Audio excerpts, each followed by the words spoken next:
الحمد للہ وکفی والصلاة والسلام علی عباده الذین اصطفی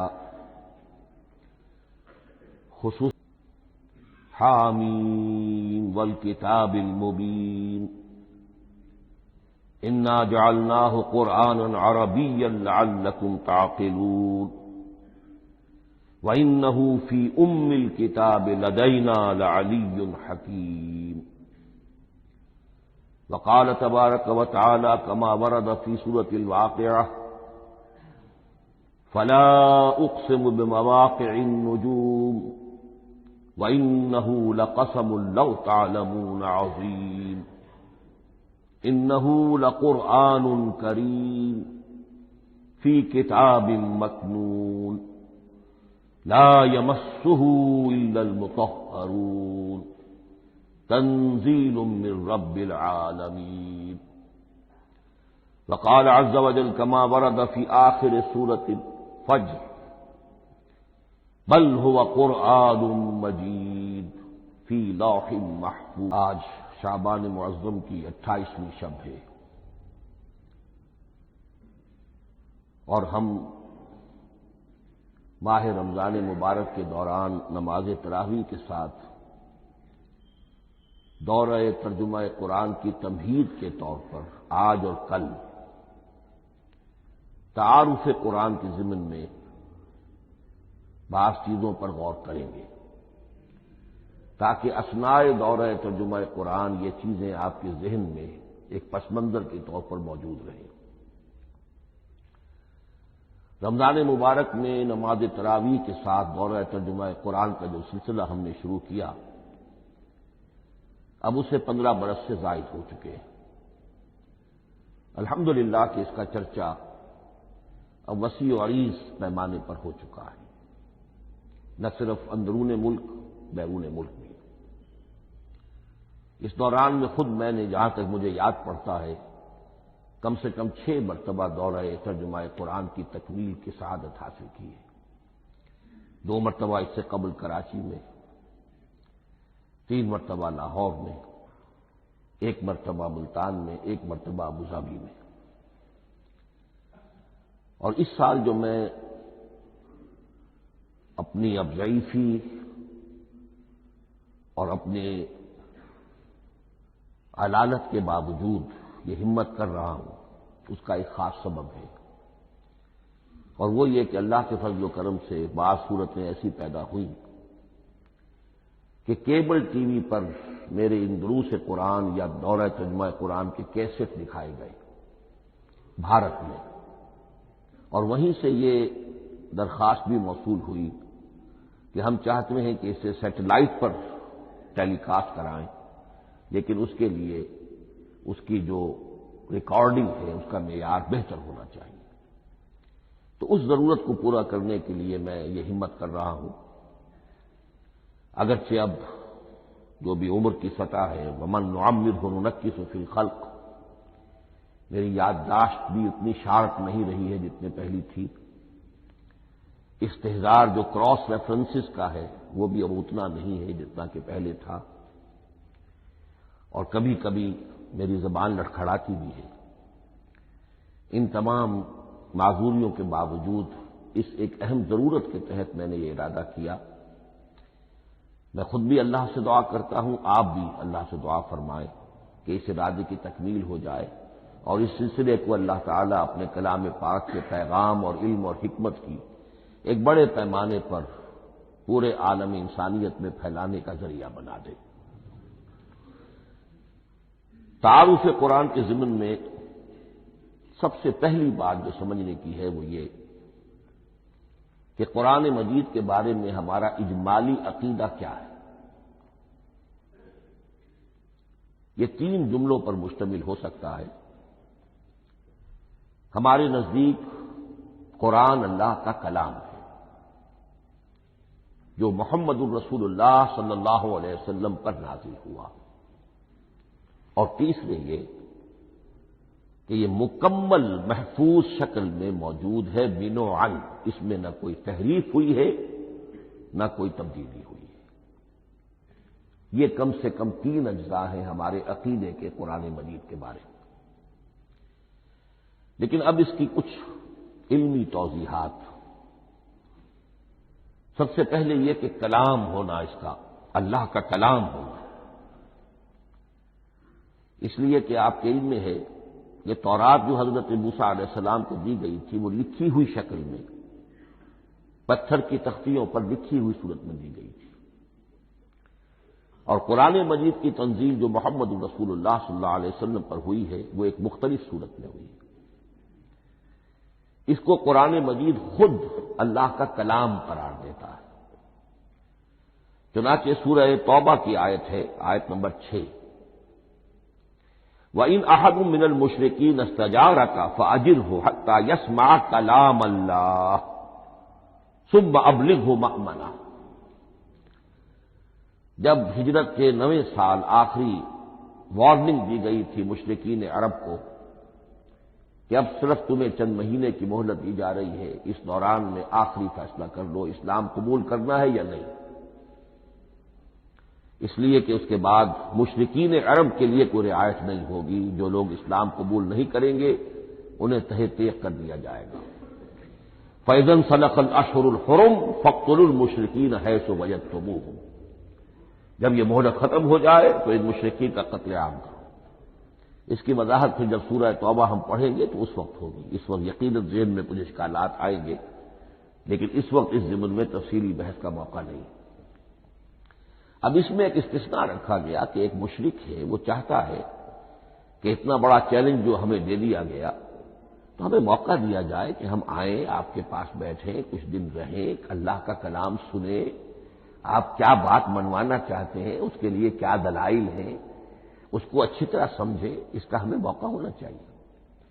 اس کے لیے یہ آیت نازل ہوئی کہ وَإِنْ أَحَدٌ مِّنَ الْمُشْرِكِينَ اسْتَجَارَكَ، اے نبی اگر ان مشرکین میں سے کوئی شخص آپ سے پناہ طلب کرے فَأَجِرْهُ، اسے پناہ دیجیے، حَتَّىٰ يَسْمَعَ كَلَامَ اللَّهِ، یہاں تک کہ وہ اللہ کا کلام سن لے، ثُمَّ أَبْلِغْهُ مَأْمَنًا، پھر یہ بھی نہیں کہ اسی وقت اسے کہا جائے کہ تم مانتے ہو یا نہیں مانتے، نہیں، پھر اسے اس کے امن کے مقام پر پہنچا دو۔ یہ جو آیت ہے اس میں لفظ کلیئر آ گیا کہ قرآن مجید اللہ کا کلام ہے۔ لیکن اب اسی تل کے اوٹ میں پہاڑ والا مسئلہ ہے، ٹپ آف آئس برگ، اس کے نیچے وہ کتنا بڑا پودا ہوتا ہے۔ کلام جو ہے اللہ تعالی کی صفت ہے، اور یہ بڑا مسئلہ گہرا ہے، اور علم کلام کا ایک بڑا پیچیدہ مسئلہ ہے کہ ذات باری تعالی اور اس کی صفات کے مابین کیا ربط و تعلق ہے۔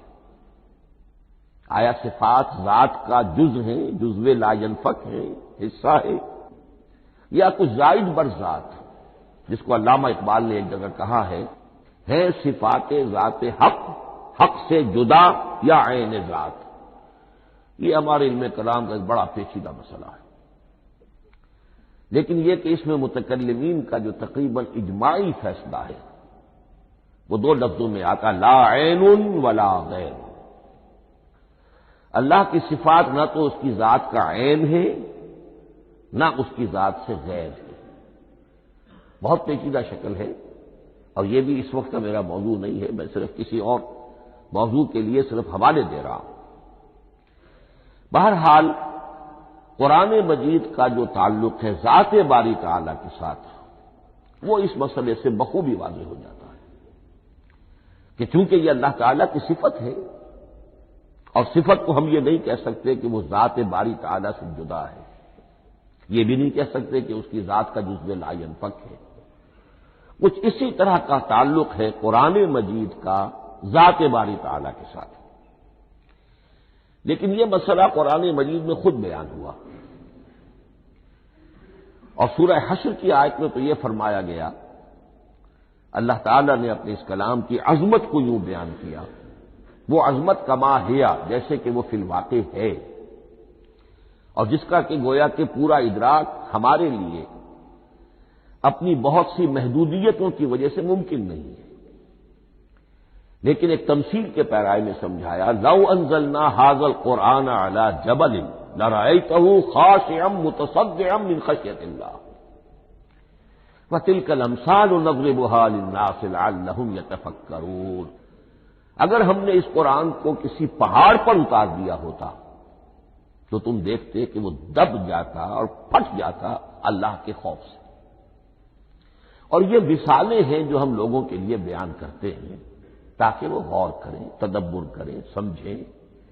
ما لا یدرک کلہ لا یترک کلہ، اگرچہ بتمام و کمال عظمت قرآن کا فہم ان کے لیے ممکن نہیں ہے، لیکن کسی درجے میں تو کچھ انعکاس اس کا ہو جائے، کچھ اندازہ ہو جائے، انسان اپنی ذہنی سطح کے اعتبار سے، اس کی مناسبت سے کسی درجے میں عظمت قرآن کا اندازہ کر لے تو اللہ تعالیٰ کے ان الفاظ کو سامنے رکھے کہ لو انزلنا ھذا القرآن علی جبل لرأیتہ خاشعا متصدعا من خشیۃ اللہ۔ اب اس آیت کو سمجھنے کے لیے سورہ اعراف کی آیت نمبر 143 کو سمجھنا ہوگا، اسی اصول کے تحت کہ القرآن یفسر بعضہ بعضا، قرآن کا ایک حصہ دوسرے حصے کی تشریح کرتا ہے۔ وہاں یہ واقعہ بیان ہوا ہے کہ حضرت موسیٰ علیہ السلام کو جب اللہ تعالیٰ نے کوہ طور پر طلب فرمایا 30 راتوں کے لیے، جس میں بعد میں 10 کا اضافہ کر کے وہ ایک 40 رات کا ایک کورس بنا، دن رات، اس موقع پر جو مخاطبہ الہی، مکالمہ الہی سے مشرف ہوئے حضرت موسیٰ علیہ السلام، تو ان کی آتش شوق بھڑکی اور انہوں نے بڑی جرأت کر کے یہ درخواست کر دی، رب ارنی انظر الیک، پروردگار مجھے اپنا دیدار بھی عطا فرما، مجھے موقع عنایت فرما، میں تجھے دیکھ سکوں۔ یہ ان کی وہ آتش شوق کا مسئلہ ہے۔ لیکن جواب کیا ملا؟ لن ترانی، تو مجھے ہرگز نہیں دیکھ سکتے، ولکن انظر الی الجبل فإن استقر مکانہ فسوف ترانی۔ لیکن ظاہر بات ہے کہ حضرت موسیٰ علیہ السلام کو بات سمجھانے کے لیے کچھ مشاہدہ بھی کرانا تھا۔ فرمایا تم مجھے نہیں دیکھ سکتے، البتہ اس سامنے کے پہاڑ پر نگاہ جماؤ، ہم اس پر اپنی ایک تجلی ڈالیں گے۔ یہ اگلی الفاظ کے اندر وضاحت ہے، میں یہاں پہلے سے بیان کر رہا ہوں سمجھانے کے لیے۔ اگر وہ پہاڑ ہماری اس تجلی کو، تجلی کسے کہتے ہیں؟ جلا، روشنی، تو اللہ تعالی کی طرف سے کوئی خاص اس کے نور کا جب پرتو ہوتا ہے کسی شے پر تو وہ اس کی تجلی ہے۔ ہم اپنی ایک تجلی اس پہاڑ پر ڈالیں گے، اگر وہ اس کو جھیل جائے، اپنی جگہ کھڑا رہ جائے، تو تم سمجھنا کہ شاید تم بھی ہمیں دیکھ سکو۔ فلما تجلی ربہ للجبل، اب یہاں وہ لفظ آ گیا، جب اللہ نے تجلی اپنی پہاڑ پر ڈالی، جعلہ دکا وخر موسیٰ صعقا، وہ پہاڑ ریزہ ریزہ ہو گیا اور حضرت موسیٰ بے ہوش ہو کر گر گئے۔ اب یہ بے ہوش ہو کر گر جانا، جبکہ وہ تجلی براہ راست بھی نہیں ہے، بالواسطہ ہے۔ مشاہدہ جو کر رہے حضرت موسیٰ وہ بالواسطہ ہے، تجلی پہاڑ پر ہے، لیکن یہ کہ اس کا بھی بالواسطہ اس کا جو ہوا ہے، اس کی جو تاثیر ہوئی حضرت موسیٰ علیہ السلام پر کہ وہ اس کی تاب نہ لا سکے اور بے ہوش ہو کر گر گئے۔ یہاں سے یہ بات سمجھ میں آتی ہے کہ یہ تجلی یہ ذات باری تعالیٰ تھی جس نے کوہ طور کو جلا کر بھسم کر دیا یا ٹکڑے ٹکڑے کر دیا، ریزہ ریزہ کر دیا۔ اب ذات الہی کے ساتھ جو تعلق ہے کلام الہی کا، اور یہ صفت جو لا عین ولا غیر کے درجے میں ہے ذات کے ساتھ، تو وہی تاثیر اس کلام الہی کی بھی ہے۔ لو انزلنا ھذا القرآن علی جبل لرأیتہ خاشعا متصدعا من خشیۃ اللہ وتلک الامثال نضربها للناس لعلهم یتفکرون۔ اس حقیقت کو اس دور میں اپنے مطالعے کی محدودیت کا اعتراف کرتے ہوئے عرض کر رہا ہوں کہ میرے نزدیک جس قدر پرشکوہ انداز میں علامہ اقبال نے بیان کیا ہے، اسی کیفیت کو وہ شاید اس کی کوئی مثال نہ مل سکے۔ فاش گویم آنچ در دل مزمرست، یہ کتابیں نیست چیزیں دیگر است، میں صاف ہی کہہ دیتا ہوں جو میرے دل میں چھپی ہوئی بات ہے۔ فاش گویم آنچے در دل مزمرست. یہ کتابیں نیست، اس قرآن کو کتاب نہ سمجھنا، یہ کچھ اور شے ہے، چیزیں دیگر است. اب وہ چیزیں دیگر کیا ہے؟ وہی جو میں نے عرض کیا، ذات باری تعالی اور کلام کا صفت باری تعالی ہونا، اس کے بنا پر جو مناسبت ہے، جو قرب ہے، جو مشابہت ہے. مثل حق پنہاؤ ہم پیداستو، زندہ و پائندہ و گویاستو. اس کلام میں اللہ تعالی کی ساری صفات کا انعکاس موجود ہے. یہ بات ویسے بھی سمجھ میں آتی ہے. کوئی شخص ذرا گفتگو کرے، چند جملے جب وہ ادا کرے گا اپنی زبان سے، تو معلوم ہو جائے گا کہ اس کے فہم کا، اس کی دانش کا، اس کے مطالعے کا حدود اربع کیا ہے اور اس کے ذہن کی سطح کیا، سمجھ میں آ جائے گی بات. اس لیے کہ کلام جو ہے وہ متکلم کی پوری شخصیت کی عکاسی کر رہا ہوتا. تانت بازی راگ پایا، چند جملے کسی نے کہا، پتہ چل گیا کہ یہ کس سطح کے آدمی ہے، علمی اعتبار سے، معلوماتی اعتبار سے، تہذیبی اعتبار سے، کلچرڈ ہیں یا نہیں ہیں. یہ ساری باتیں چند جملوں میں واضح ہو جائیں گی. تو اللہ تعالیٰ کی بھی جملہ صفات کا عکس اس قرآن میں موجود ہے. ان میں سے جن چند چیزوں کا ذکر علامہ نے شعر میں کیا، وہ جو سورہ حدید کی آیت ہے، هو الاول والآخر والظاہر والباطن. اللہ الظاہر بھی ہے، الباطن بھی ہے. اتنا ظاہر کہ اس سے زیادہ ظاہر کوئی شے نہیں، اور اتنا باطن کہ اس سے زیادہ چھپی ہوئی کوئی شے نہیں.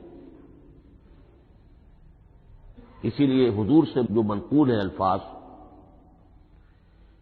کہ پروردگار انت الظاہر فلیس فوقک شیء وانت الباطن فلیس دونک شیء. یہی کیفیت قرآن کی ہے. مثل حق پنہاں ہم پیداستو، پنہاں بھی ہے، ظاہر بھی ہے، جیسے ذات باری تعالی. اور جیسے اللہ تعالی کی شان ہے جو آیت الکرسی کے شروع میں آئی، الحی القیوم. مثل حق پنہاؤ ہم پیداستو، زندہ ہو پائندہ ہو گویاستو. یہ قرآن جو ہے اللہ تعالی کی صفات کا ایک عکس اپنے اندر رکھتا ہے. اس سے ذرا آگے چلیے.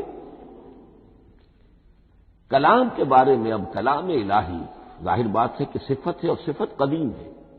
اللہ کی صفات حادث نہیں ہے. اللہ کی ذات بھی قدیم ہمیشہ سے ہے، اور اس کی صفات بھی قدیم ہمیشہ سے. اور یہ جو کلام الہی ہے، ظاہر بات ہے کہ یہ جو ہماری زبان کے حروف و اصوات ہیں، کلام الہی تو ان سے منزہ ہے، مبرہ ہے، ماورا ہے، اعلیٰ ہے، عرفہ ہے. ہماری زبانوں کے حروف و اصوات، الفابیٹس جگہ جگہ تبدیل ہو جائیں گے. انگریزی کے کچھ اور ہیں، اردو کے کچھ اور ہیں، عربی کے کچھ اور ہیں. کلام الہی ان تمام سے آگاہ، عرفہ، منزہ اور مبرہ ہے. یہ کلام الہی جب بھی نازل ہوا ہے، ظاہر بات ہے حضرت موسیٰ پر اگر کتاب اتاری گئی، وہ بھی علم الہی سے آئی، لیکن وہ عبرانی زبان میں آئی.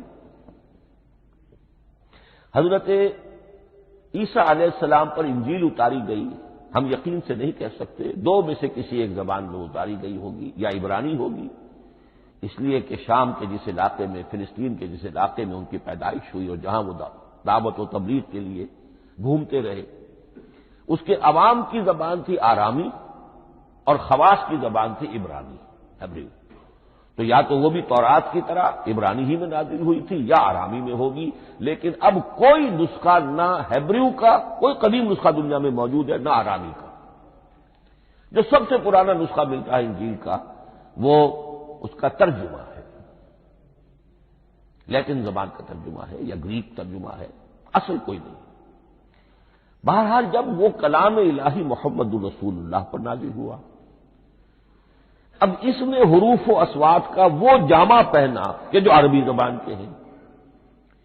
یہی وجہ دیکھیے، میں نے جو آیت سورہ حامیم، یہ جو سلسلہ سور ہے اس میں سے سورہ زخرف کی آیت جو میں نے آپ کو سنائی، حامیم والکتاب المبین انا جعلناہ قرآنا عربیا لعلکم تعقلون، ہم نے بنا دیا ہے اپنے اس کلام کو قرآن عربی، اس کو عربی حروف و اصوات کا جامہ ہم نے پہنا دیا ہے۔ انا جعلناہ قرآنا عربیا لعلکم تعقلون، کہ چونکہ مخاطب اول جو قوم تھی امیین، ان کی زبان عربی تھی، لعلکم تعقلون، تاکہ تم اس کو سمجھ سکو۔ اب اس سے آگے چلیے، اصل قرآن مجید کے 3 مقامات سے معلوم ہوتا ہے، اصل قرآن اللہ کے پاس ہے۔ یہ قرآن جو ہمارے پاس ہے مصحف عثمان رضی اللہ تعالی عنہ، یہ اس قرآن کی مصدقہ نقل ہے۔ اصل قرآن کہاں ہے؟ ایک جگہ فرمایا بل ہوا قرآن مجید فی لوح محفوظ، لوح محفوظ میں ہے اصل قرآن وہاں ہے۔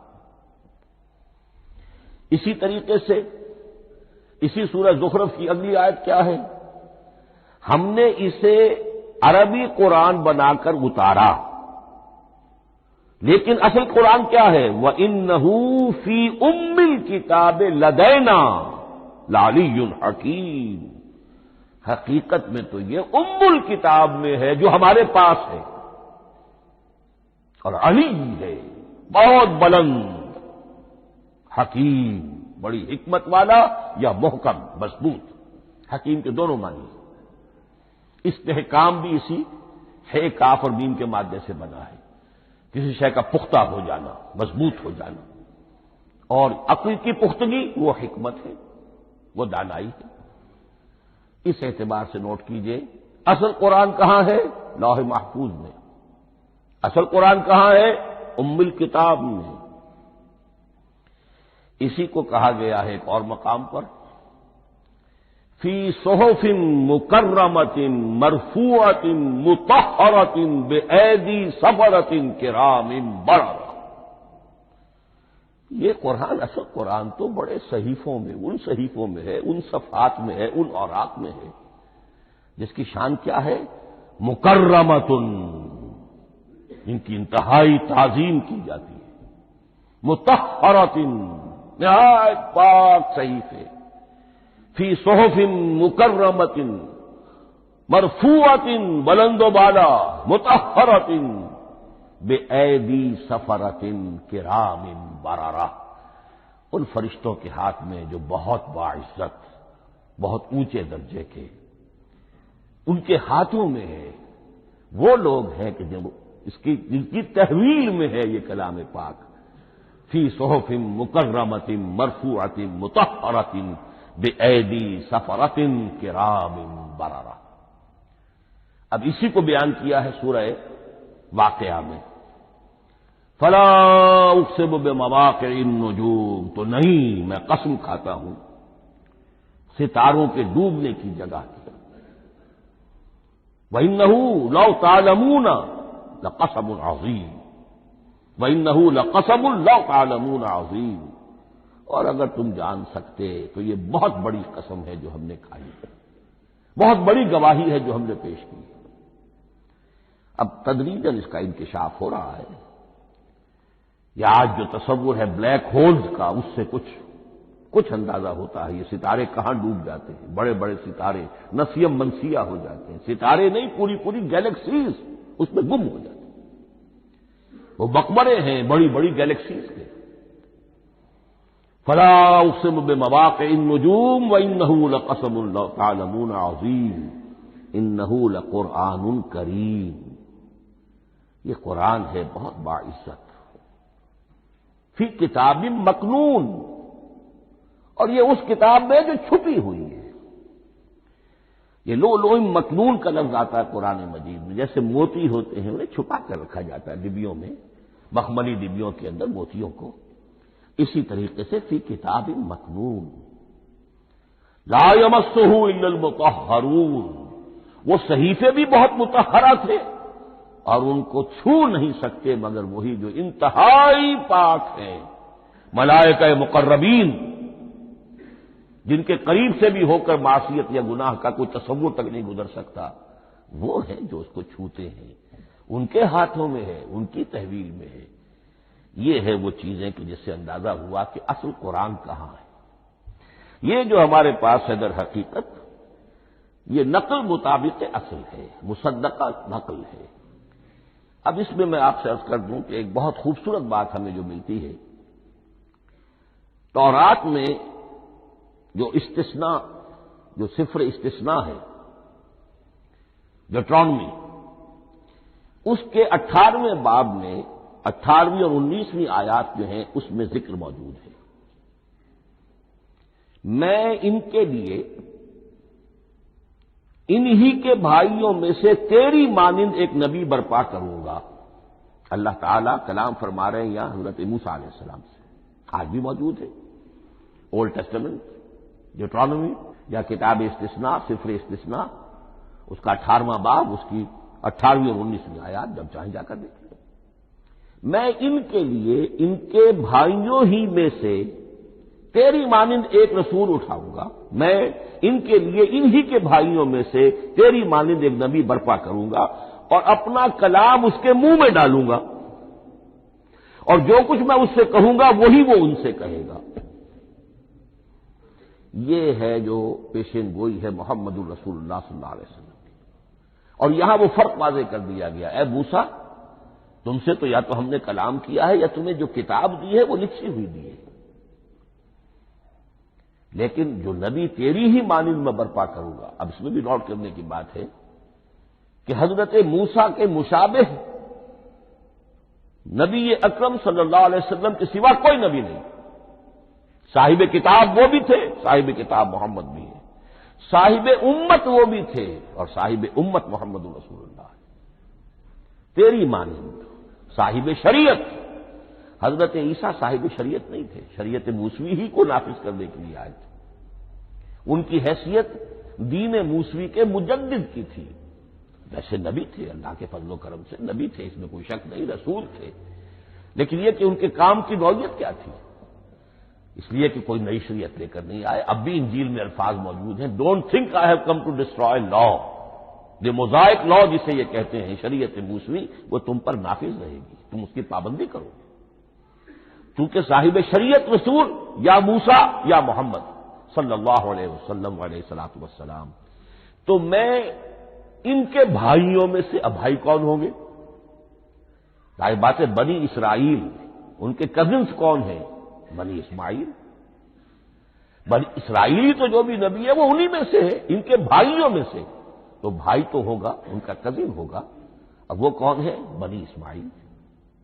آپ نے ابھی سنا ہوگا جب پیس ٹریٹی ہوئی تھی اور کلنٹن صاحب آئے تھے، اور وہاں جب شاہ حسین جو ہیں اردن کے وہ بھی آئے اور بغل گیر ہوئے تھے، اسرائیل کے وزیر اعظم تھے، تو اس وقت یہ لفظ استعمال کیا تھا صدر کلنٹن نے کہ آپ لوگ تو آپس میں کزنز ہیں، کزن استعمال کیا تھا۔ تو ان کے بھائیوں میں سے گویا کہ غیر اسرائیلی جو ان کے قریب ترین قرابت دار ہوں گے وہ بنو اسماعیل ہیں۔ تیرے مانند صاحب شریعت نبی میں برپا کروں گا، لیکن اس پر جو میرا کلام اترے گا وہ کس شکل میں اترے گا؟ میں اپنا کلام اس کے منہ میں ڈالوں گا، اور پھر وہ جو کچھ کہے گا وہ وہی کہے گا جو میں نے کہا ہے۔ اب اس کے حوالے سے ایک بہت اہم بات سمجھ لیجئے، اور قرآن مجید کے دو اہم مقامات کی وضاحت اس سے ہو جائے گی۔ یہ کلام اللہ، قرآن مجید میں اس کو قول جبرائیل بھی کہا گیا ہے۔ کلام اللہ حضرت جبرائیل کے ذریعے سے جب ادا ہوا ہے تو قول جبرائیل ہے، اور پھر جب وہ محمد الرسول اللہ کی زبانی ادا ہوا تو قول رسول ہے، قول محمد ہے صلی اللہ علیہ وسلم۔ یہ قول اللہ بھی ہے، قول جبرائیل بھی ہے، اور قول محمد بھی ہے بیک وقت۔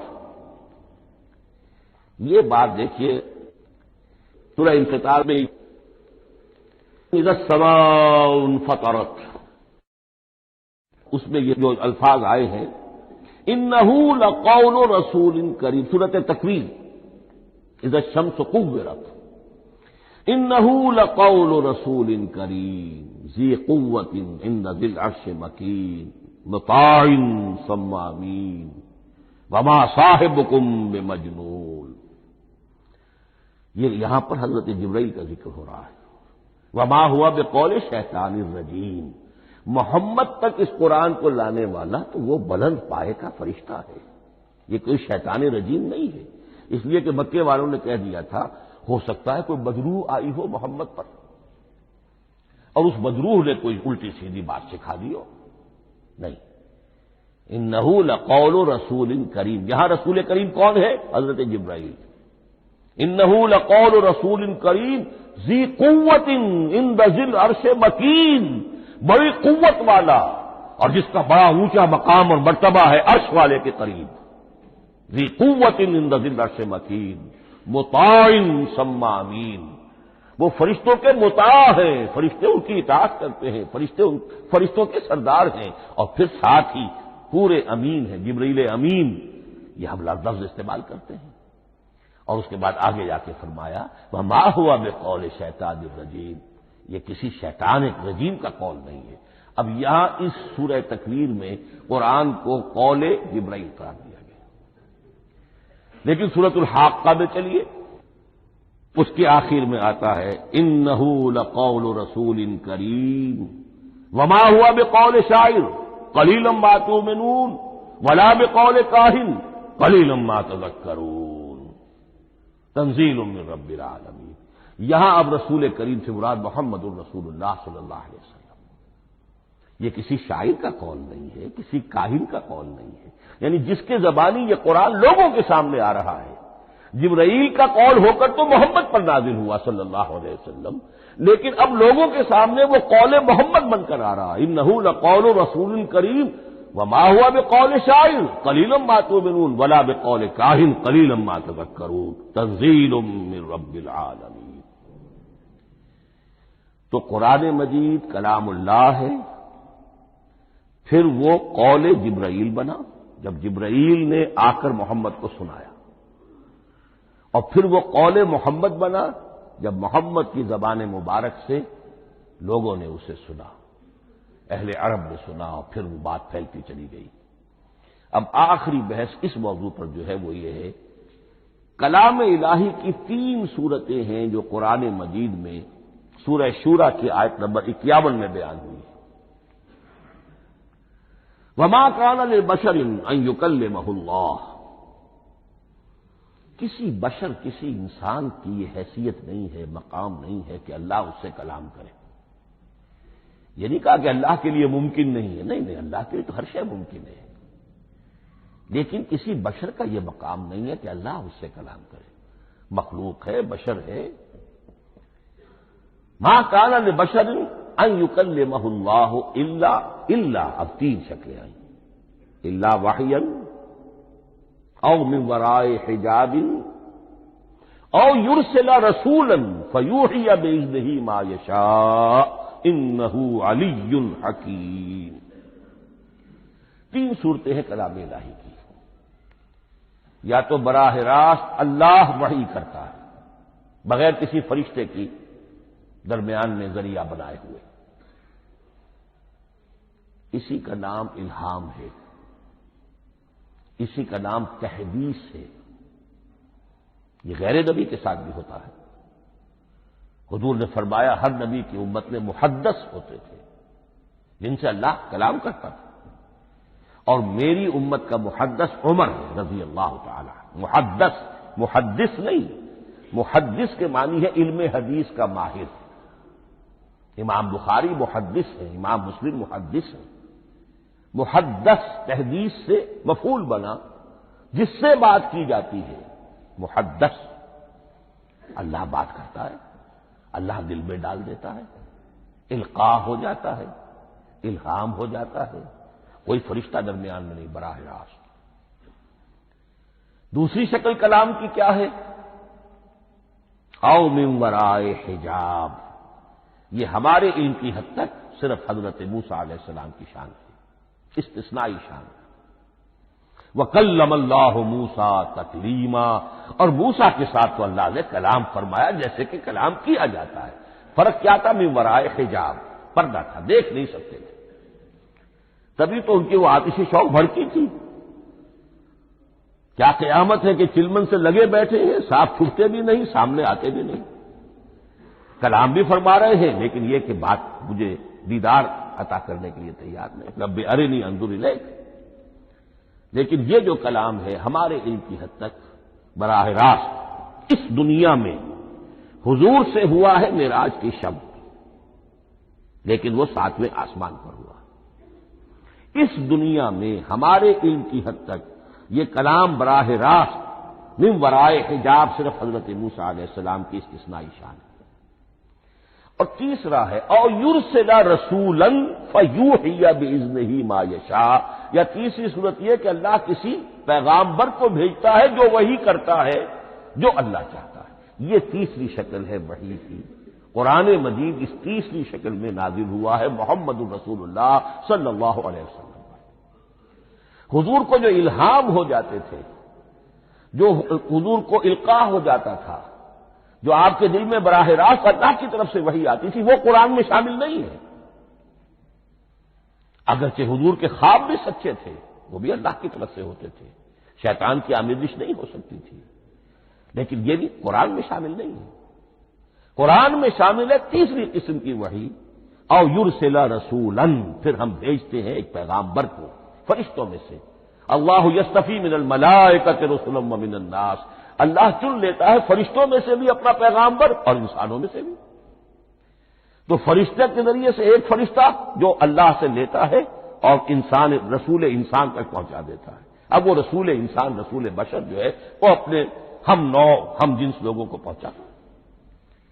تو اللہ یصطفی من الملائکۃ رسلا ومن الناس، یہاں وہی بات فرمائی او یرسل رسولا فیوحی باذنہ ما یشاء، پھر وہ وحی کرتا ہے اللہ کے حکم سے جو اللہ چاہتا ہے. یہ کلام الہی کی یہ تیسری شکل ہے جو محمد الرسول اللہ صلی اللہ علیہ وسلم پر نازل ہوا، اور وہ ہے قرآن حکیم. اب ایک اور بحث جو علمی ہے وہ یہ ہے کہ حضور پر جو اس کا نزول ہوا اس کی کیفیات کیا تھی. دو الفاظ استعمال ہوتے ہیں، انزال بھی اور تنزیل بھی. ان دونوں میں فرق کیا ہے اس کو نوٹ کر لینا چاہیے. لغوی اعتبار سے جان لینا چاہیے. نزل ینزل، کسی کا خود اترنا، نازل ہونا، اترنا. انزل ینزل، دفعتن اتار دینا، کسی اور نے کسی شے کو دفعتن نیچے اتار دیا. یہی مفہوم نزلہ کے ساتھ بے لگ جائے تو آ جاتا ہے، با کے ساتھ نزلہ بہی، یہ اتارنے کے مفہوم میں آئے گا. لفظی ترجمہ یہ بھی کر سکتے وہ اترا اس شے کے ساتھ. نزلہ بہ الروح الامین، اس کو لے کر نازل ہوا خود روح الامین فرشتہ علی قلبک، اے محمد صلی اللہ علیہ وسلم آپ کے قلب مبارک پر. تو نزلہ بے اور انزال اس کے معنی ایک ہی ہے. لیکن اگلا لفظ ہے تنزیل، نزل ینزل تنزیلا، اس کے معنی ہے رفتہ رفتہ، تدریجن، نجمن نجمن، تھوڑا تھوڑا کر کے، وقفے وقفے سے اتارنا. جیسے عربی میں اعلام کہیں گے کسی کو کچھ بتا دینا، باخبر کر دینا، مطلع کر دینا، بھائی مطلع کر دیا میں نے، اب تم جانو تمہارا کام. یہ اعلام کہلائے گا. تعلیم کسے کہتے ہیں؟ سکھانا، درجہ بدرجہ، دیکھنا اس کی استعداد کیا ہے، آج یہ کیا بات سمجھ سکتا ہے، میں اتنے ہی درجے تک سمجھاؤں، اب کل میں اسے مزید سمجھاؤں گا، پرسوں مزید سمجھاؤں گا. یہ درجہ بدرجہ کسی شے کو سمجھانا یہ تعلیم ہے. تو انزل ینزل انزالا، یہ ہے اتار دینا دفعتن، اور نزل ینزل تنزیلا یہ ہے تدریجن اتارنا. اب قرآن مجید کے لیے یہ دونوں الفاظ مستعمل ہیں، لیلۃ القدر اور لیلۃ المبارکہ. اب یہ دو بھی نوٹ کر لیجئے، قرآن مجید میں چونکہ اہم مضامین کم سے کم دو جگہ پر ضرور آتے ہیں. انا انزلناہ فی لیلۃ القدر، یہاں انزلنا ہے، نزلنا نہیں ہے، انزلنا ہے. ہم نے اتارا اس کو لیلۃ القدر میں. اور باقی صورت تو آپ کو یاد ہوگی، وما ادراک ما لیلۃ القدر، لیلۃ القدر خیر من الف شہر، تنزل الملائکۃ والروح فیہا باذن ربہم من کل امر، سلام ہی حتی مطلع الفجر. لیکن یہ اہم مضمون قرآن مجید میں دوسری جگہ بھی ہے۔ سورہ دخان کے شروع میں فرمایا حامیم والکتاب المبین انا انزلناہ فی لیلۃ مبارکۃ انا کنا منذرین فیہا یفرق کل امر حکیم امرا من عندنا انا کنا مرسلین رحمتا من ربک انہ هو السمیع العلیم۔ یہ لیلۃ المبارکہ ہے، ایک ہی ہے، لیلۃ القدر اور لیلۃ المبارکہ، ان دونوں کے لیے وہی انزلنا کا لفظ آیا۔ لیکن یہ کہ سابقہ کتابوں کے اعتبار سے قرآن مجید کا فرق واضح کیا گیا ہے۔ مثلا سورہ نساء کی آیت نمبر 136 بہت نمایاں ہے، بہت نمایاں ہے۔ وہاں فرمایا گیا یا ایھا الذین آمنوا آمنوا باللہ ورسولہ والکتاب الذی نزل علی رسولہ والکتاب الذی انزل من قبل۔ اے ایمان کے دعوے دارو، حقیقتاً ایمان لاؤ، ایسے ایمان لاؤ جیسے ایمان لانے کا حق ہے، اللہ پر بھی اور اس کے رسول پر بھی، اور اس کتاب پر بھی جو اللہ نے اپنے رسول پر نازل فرمائی، اور اس کتاب پر بھی جو اللہ نے پہلے نازل فرمائی۔ لیکن نازل کے لیے یہاں آیا حضور کے لیے والکتاب الذی نزل علی رسول، تنزیل کی شکل میں، اور تورات کے لیے والکتاب الذی انزل من قبل، وہ تو دفعۃ واحدا لکھی ہوئی تختیوں کی شکل میں حضرت موسیٰ علیہ السلام کو دے دی گئی تھی۔ تو یا ایھا الذین آمنوا آمنوا باللہ ورسولہ والکتاب الذی نزل علی رسولہ والکتاب الذی انزل من قبل۔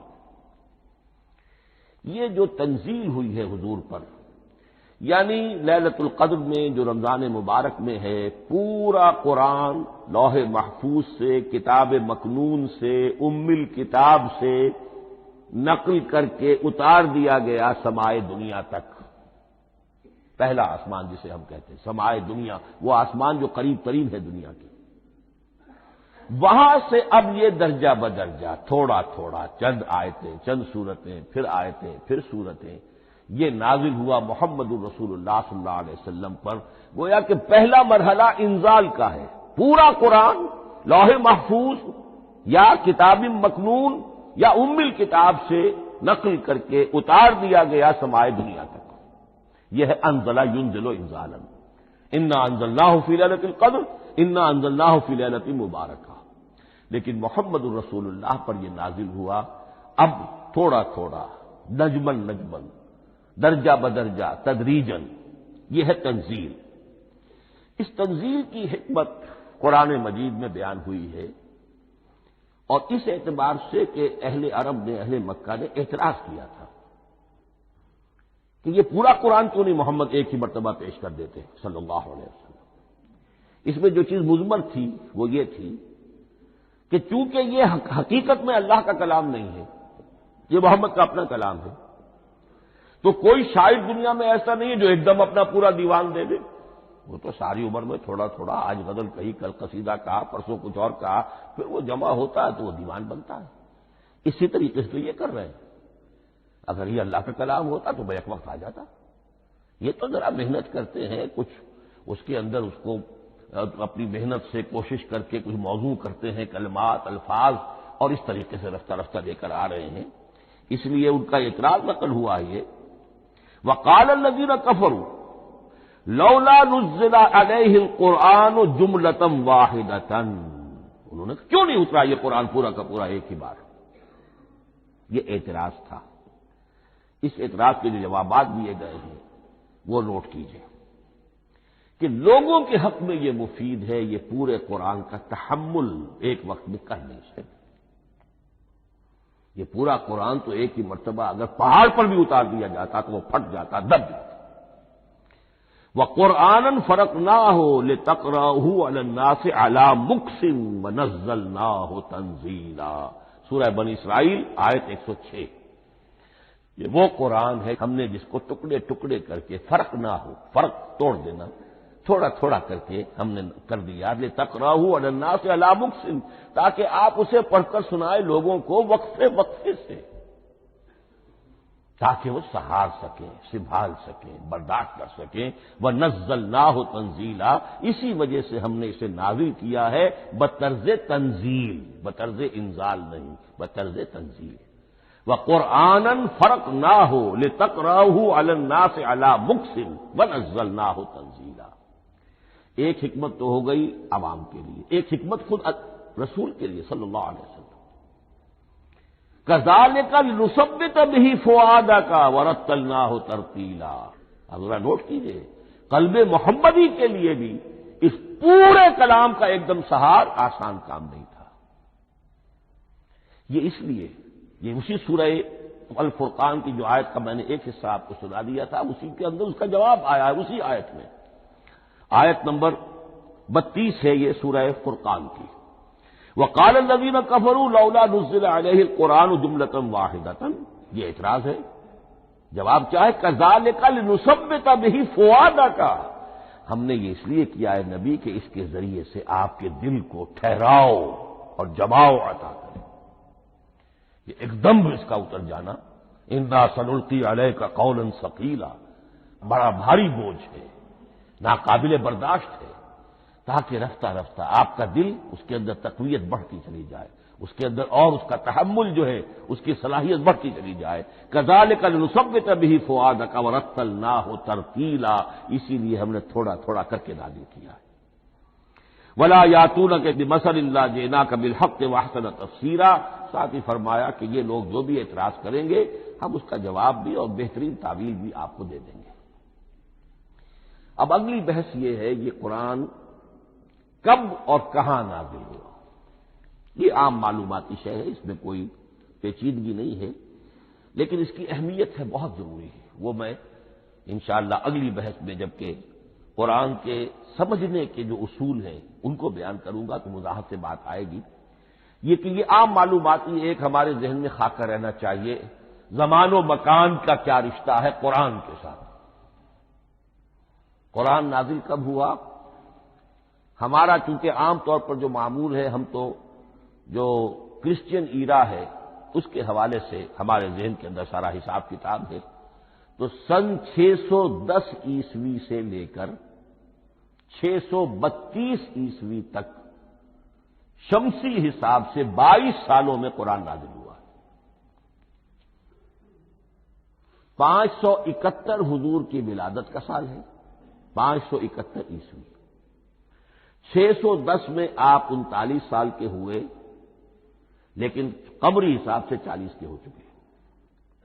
610 میں قرآن کی تنزیل شروع ہوئی اور 632 میں آپ کا انتقال ہوا۔ 22 برس زمانی اعتبار سے نقشہ ذہن میں رکھیے، اور اسے ہم اگر دوسرے حساب سے کہیں گے تو عام الفیل، وہ جو ابرہہ آیا تھا بیت اللہ کو ڈھانے کے لیے، وہ سال عربوں میں بہت مشہور ہو گیا تھا، اور وہی سال حضور کی ولادت کا ہے۔ تو عام الفیل ہی میں حضور کی ولادت ہوئی، لہذا 40 عام الفیل میں قرآن مجید کا نزول شروع ہوا، اور 11 ہجری تک یہ 23 برس بنتے ہیں قمری حساب سے۔ ایک رائے یہ بھی ہے کہ قرآن کا نزول 20 برس میں ہوا ہے، اور اس میں وضاحت یہ ہے کہ پہلے 3 سال اللہ تعالی نے ایک فرشتے کو، حضرت اسرافیل علیہ السلام کو مامور کیا تھا حضور کی تعلیم پر۔ دنیاوی اعتبار سے حضور نے کوئی تعلیم حاصل نہیں کی، آپ امی تھے، آپ نے دنیاوی اعتبار سے کسی کے سامنے زانو تلمس طے نہیں کیا، کہیں کوئی تعلیم حاصل نہیں کی، کہیں کوئی تحصیل علم نہیں کی، لیکن اللہ تعالیٰ نے علمہ شدید القویٰ، اللہ تعالیٰ نے جو کچھ انہیں سکھایا ہے، جو علم انہیں عطا کیا ہے، تو ایک روایت یہ ہے کہ 3 برس تک، اور اس کے بعد پھر قرآن نازل ہونا شروع ہوا تو 20 برس تک قرآن نازل ہوا۔ لیکن وہ لوگ بھی مانتے ہیں کہ سورہ علق کی آیتیں نازل ہو چکی تھی، پھر 3 برس کا وقفہ ہے۔ سورہ علق کی آیتیں کیا ہے؟ جو پہلی وحی ہے، اقرأ بسم ربک الذی خلق، خلق الانسان من علق، اقرأ وربک الاکرم الذی علم بالقلم، علم الانسان ما لم یعلم۔ گویا کہ بسم اللہ ہو رہی ہے محمد رسول اللہ صلی اللہ علیہ وسلم کی تعلیم کی، اور جن گھرانوں میں یہ رواج ابھی تک چل رہا ہو، بسم اللہ بچوں کی کراتے ہیں، ایک تقریب کی شکل میں منعقد کرتے ہیں. ہمارے ہاں یہ رواج تھا، اب ہم چھوڑ چکے ہیں کہ جو تقریب بھی حضور کی اور صحابہ کی زندگیوں سے ثابت نہ ہو، ہمیں کوشش کرنی چاہیے کہ ان تقریبات کا سلسلہ منقطع کریں. ما انا علیہ واصحابی، ہماری تقریبات جو ہیں وہ بس وہیں تک محدود رہنی چاہیے.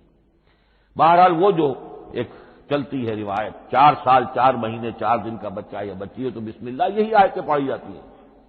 پڑھ تو نہیں سکتا، انگلی رکھ کر پڑھانے والا کوئی عالم دین بیٹھ جاتا ہے سامنے، وہ نہا دھو کر بچہ یا بچی بیٹھی ہوئی ہے اور اس کو اقرا بسم ربک الذی خلق خلق الانسان من علق اقرا وربک الاکرم الذی علم بالقلم علم الانسان ما لم یعلم. اب اس میں تو سارا پڑھنے پر زور ہے، حصول علم پر زور ہے، کسی تبلیغ کا حکم ہی نہیں. ابھی رسالت کا کوئی تذکرہ کچھ بھی نہیں، اس میں تو قیامت کا بھی کوئی ذکر نہیں. اب اس کے بعد روایت یہ ہے کہ 3 برس تک پھر حضرت اسرافیل دن رات حضور کے ساتھ رہے ہیں اور آپ کی تعلیم ہوئی ہے، اور پھر 3 برس کے بعد پھر وحی کا سلسلہ شروع ہوا ہے. واللہ عالم. لیکن یہ کہ جب سورہ اقرا نازل ہو چکی ہے، اس کی 5 آیتیں، تو وہ 3 برس بھی اس کا وقفہ شمار ہوں گے. زمانہ نزول پھر وہی 23 برس رہے گا. اسی کے ساتھ میں نے عرض کیا تھا کہ دوسری بات یہ کہاں نازل ہوا قرآن. ایک لفظ میں تو یہ سمجھ لیجئے یہ حجاز میں نازل ہوا. حجاز جزیرہ نمائے عرب کا ایک خاص حصہ ہے، پہاڑی سلسلہ. یوں سمجھ لیجئے، اس کو ذہن میں رکھیے. جزیرہ نمائے عرب جو ہے وہ شمال سے جنوب کی طرف چوڑا ہوتا جاتا ہے. شمال میں شام اور عراق کی طرف جاتا ہے تو وہ تنگ ہے، پھر نیچے چوڑا ہو رہا ہے. اس کا جو مغربی ساحل ہے جس پر جدہ کی بندرگاہ بھی ہے، یمبو کی بھی ہے، اس کے کہیں وہ ایک میدان شروع ہوتا ہے ساحل سے، کہیں وہ بہت مختصر ہے، کہیں خاصا چوڑا ہے. اس کو کہتے ہیں تہامہ. پھر ایک پہاڑی سلسلہ ہے، اس کو کہتے ہیں حجاز. یہ پہاڑی سلسلہ جو ہے اس کے بعد جو ہے وہ نجد کہلاتا ہے، وہ سطح مرتفع ہے، پلیٹو. تو یہ 3 حصے ہیں جزیرہ نمائے عرب کے جغرافیائی اعتبار سے. اور حجاز کہتے بھی ہیں پردے کو، حاجزن، پردہ جو 2 چیزوں کے درمیان حائل ہو جائے.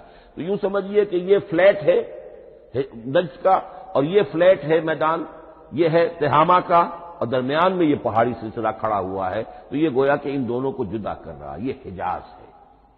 اس حجاز ہی کا شہر مکہ ہے، اس حجاز ہی کا شہر مدینہ ہے، اس حجاز ہی کا شہر طائف ہے، اس حجاز ہی کی آخری ٹپ سمجھ لیجئے تبوک ہے. تو حضور صلی اللہ علیہ وسلم کی پوری زندگی آغاز وحی کے بعد سے لے کر وہ اسی علاقے کے اندر. پہلے آپ مکے میں تھے، قرآن مجید کی جو صورتیں اس دور میں نازل ہوئیں، یہ آیتیں نازل وہ مکیات کہلاتی ہیں.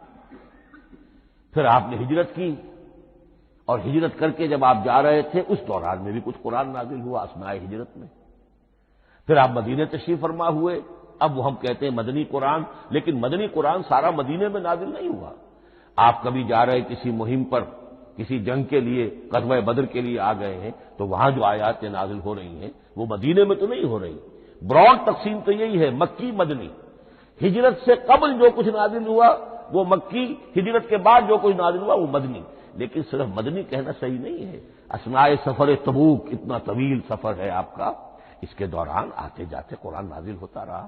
لیکن یہ بات نوٹ کر لیجئے کہ پورا قرآن حجاز ہی میں نازل ہوا ہے.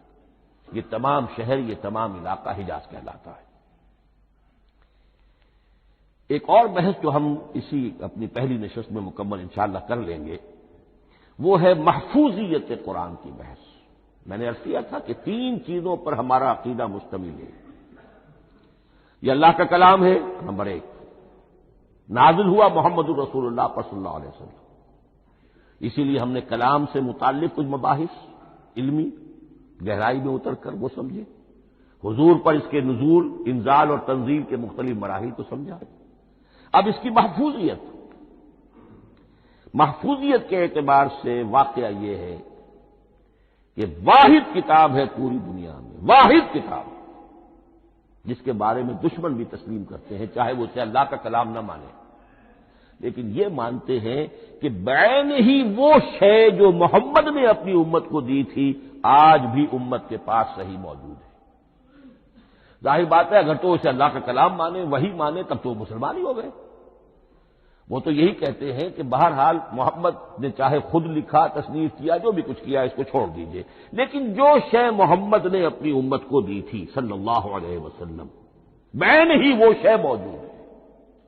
تو یہ محفوظیت قرآن کی جو ہے، جبکہ کوئی اور دنیا کی کتاب اس کی مدعی ہی نہیں، تورات والوں کا سرے سے یہ دعویٰ ہی نہیں ہے۔ وہ تورات تو گم ہو گئی تھی نبوکدنضر کے حملے کے وقت، اس کے بعد سے دنیا میں تورات کا وجود نہیں ہے، اور پھر 100 برس کے بعد اپنی یادداشتوں سے مرتب کی ہے یہ تورات جو آج ہمارے سامنے ہے۔ انجیل کا جیسا کہ میں عرض کر چکا ہوں کوئی نسخہ جو ہے نہ عبرانی کا موجود ہے نہ آرامی زبان کا ہے۔ دنیا کی کوئی کتاب نہیں جو دعویٰ کر سکتی ہو یہ قرآن جو شروع ہوتا ہے ذالک الکتاب لا ریب فیہ، یہ دعویٰ دنیا کی کسی اور کتاب نے خود کیا بھی نہیں۔ اس کی بھی جس قدر پرشکوہ الفاظ میں علامہ اقبال نے اس کی ترجمانی کی ہے انہی کا حصہ ہے۔ حرف اورا ریب نئے، تبدیل نئے، آیش شرمندہ تعویل نئے۔ اس قرآن کے کسی حرف میں کوئی تحریف ہو جانا نہیں، امکان ہی نہیں قطعی طور پر۔ کسی لفظ کا بدل دیا جانا نہیں، حرف اورا ریب نئے، تبدیل نئے، اس میں کسی کا شک پر مبنی ہونا نہیں، آیش شرمندہ تعویل نئے۔ اس کی آیت کوئی بھی ایسی نہیں جسے تروڑا مروڑا جا سکے، یہ اپنی حفاظت خود کرتی ہے۔ لا یاتیہ الباطل من بین یدیہ ولا من خلفہ، حامیم السجدہ کی آیت نمبر 42۔ اس پر باطل حملہ آور ہو ہی نہیں سکتا۔ انا نحن نزلنا الذکر وانا لہ لحافظون، ہم ہی نے یہ الذکر نازل کیا ہے اور ہم ہی اس کی حفاظت کرنے والے ہیں۔ جہاں تک پہلے ٹکڑے کا تعلق ہے اس آیت مبارکہ کا، اس میں تو تورات بھی آئے گی۔ تورات کس نے نازل کی؟ اللہ نے نازل کی۔ انجیل کس نے نازل کی؟ اللہ نے نازل کی۔ انا انزلنا التوراۃ فیہا ھدی ونور، یہ سورہ مائدہ میں الفاظ ہیں۔ انجیل کے بارے میں بھی ہم نے انجیل عطا کی عیسیٰ کو فیہ ھدی ونور، لیکن یہ کہ انا نحن نزلنا الذکر، اس کو اس قدر تاکید کے ساتھ کہہ کر وانا لہ لحافظون، اور ہم ہی اس کے محافظ ہیں۔ لیکن اس موضوع پر اہم ترین مقام جو ہے قرآن مجید کا وہ سورہ قیامہ کی یہ آیات ہے، لا تحرک بہ لسانک لتعجل بہ۔ جب قرآن نازل ہوتا تھا حضور جلدی جلدی زبان کو حرکت دیتے تھے، یاد کر لیں، مبادا کہیں بھول جاؤ، مبادا کوئی لفظ جو ہے تبدیل ہو جائے۔ یہ مشقت جو آپ جھیل رہے تھے اس سے اللہ نے روک دیا، از راہ شفقت اور محبت۔ لا تحرک بہ لسانک لتعجل بہ ان علینا جمعہ وقرآنہ، ہمارے ذمے ہے اس کو جمع کر دینا، آپ کے سینے میں جمع کر دیں گے اس کو۔ اور صرف جمع کرنا نہیں، قرآن ترتیب، قرآن ہوتا ہے پڑھا جاتا ترتیب سے، یعنی ترتیب نزولی، یہ بعد میں ہماری علیحدہ بحث بھی آئے گی کہ ترتیب نزولی اور ہے، ترتیب مصحف اور ہے، یہ ترتیب بھی ہم کروا دیں گے، یہ بھی ہمارے ذمے ہے۔ ان علینا جمعہ وقرآنہ فاذا قرأناہ فاتبع قرآنہ، پھر جب ہم جس ترتیب سے پھر آپ کو پڑھائیں اسی ترتیب کی پیروی کیجیے۔ یہ جو ہے کہ قرآن کا جمع اور تدوین، یہ بھی اللہ تعالیٰ نے اس کی ضمانت لی، اور اس کی ترتیب بھی اللہ تعالیٰ ہی کی ضمانت سے ہے۔ اس اعتبار سے محفوظیت قرآن کے یہ دونوں پہلو ہمارے سامنے رہنے چاہیے۔ بارک اللہ لی و لکم فی القرآن العظیم ونفعنی وإیاکم بالآیات والذکر الحکیم۔